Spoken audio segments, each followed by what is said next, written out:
In lesson 76, part 7, as we look at Hogan's book, on page 45, we've got a nice sort of almost half aerial view of Mr. Hogan.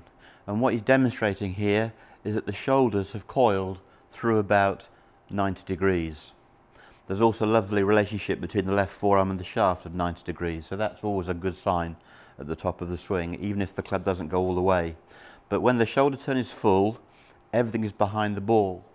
And the shoulders look broad and coiled, and Mr. Hogan looks a bit of a snake hips here, but there's a little segment, and he's demonstrating that if the shoulders have turned through 90 degrees, the hips have been pulled through about 45.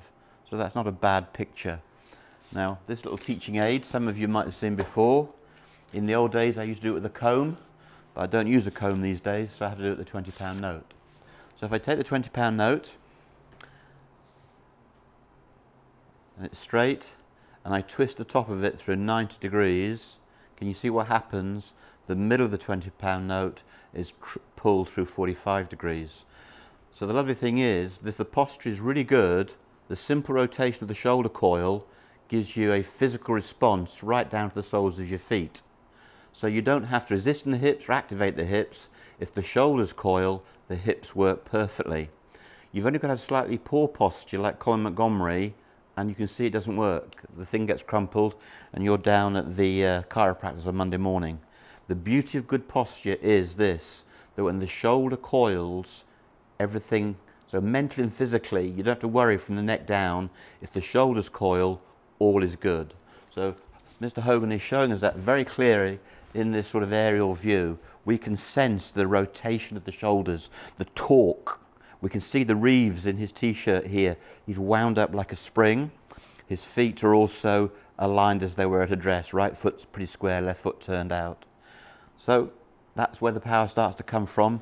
He's given us a grip and a stance. He's now advocating that the shoulders get through 90 degrees, and he's showing that there's resistance. We don't want a lateral movement here in the high handicapper. Mr. Hogan is showing that when the shoulders coil and the hips coil, the weight lives between the feet. So it's a really tight image. Okay.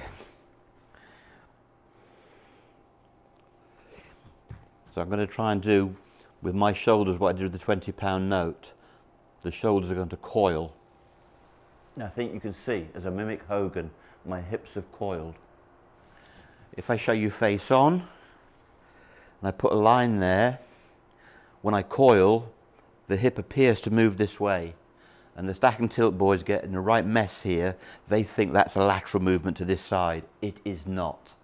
When Mr. Hogan coils the shoulders, the hips turn. And that gap is not a lateral gap, it's merely a rotational separation. Okay? So you can see it there, load the shoulder. Okay, do not think for a minute that Mr. Hogan's gone that way. He has not. Okay, he couldn't stay there. So, sorry to be emphatic about that, but I do hate it when people give you some bad information. If the shoulder coils, the hips are pulled. That's why that looks narrow in Mr. Hogan's drawing. Okay, it's not that he's gone this way or that way. All right. So I'm going to load again to the top. I'm going to load the shoulder deep as I dare. Left shoulder to the throat, massive shoulder coil.